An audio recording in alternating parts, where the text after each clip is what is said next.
So to add some context, when I started working with Deanna in July, I was in the office for about 3 days before construction sent me to work from home. I also live on campus in the same building as students.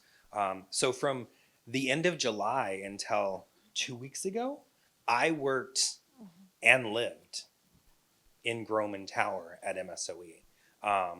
So I was a face they would see in the morning or at lunchtime as I was getting food or doing a round around the building.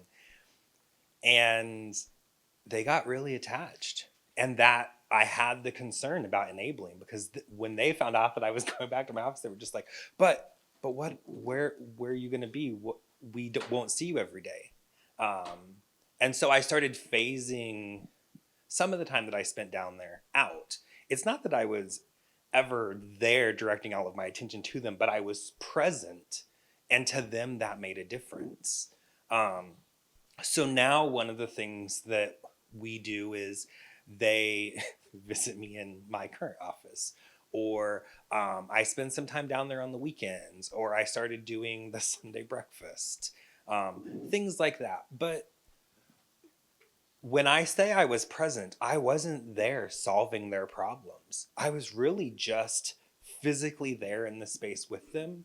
And over time, because I'm at a school of engineering, so they're not the most social group all the time. So it took a little while for them to actually have conversations.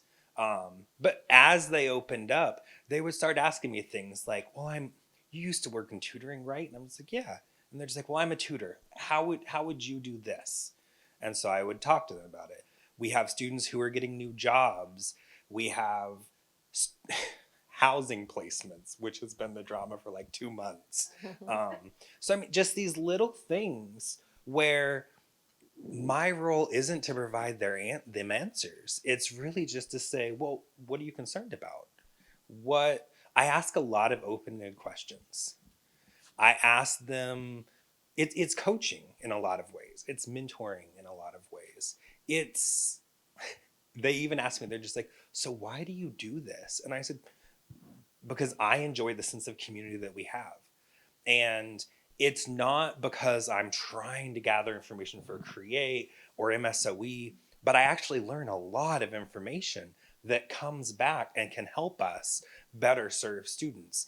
It's helped me understand the ways that we engage with students. They don't just want to hear that it's important to empower and to have character and to have empathy. They want to know how.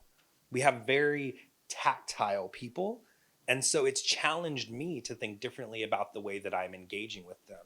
And that's helped me working with students, working with colleagues. And so, really, being present was just me physically being there. Just like if I were sitting in this room and every day I'm sitting in the room, or if you go to a coffee shop and you always see that one person. So if you go to Grace Place, there's a student named Josh. He's almost always there. He's sitting in the corner at a table working on his homework. He orders his Americana. And that's just the reality. And sometimes it's that presence, it's that familiarity that can create some of that sense of community. It doesn't always have to be structured action, but it's about them just knowing, oh, somebody's there. Oh, they smile at me when I walk in the door, or they say hi or ask me how my day is. It can be that simple.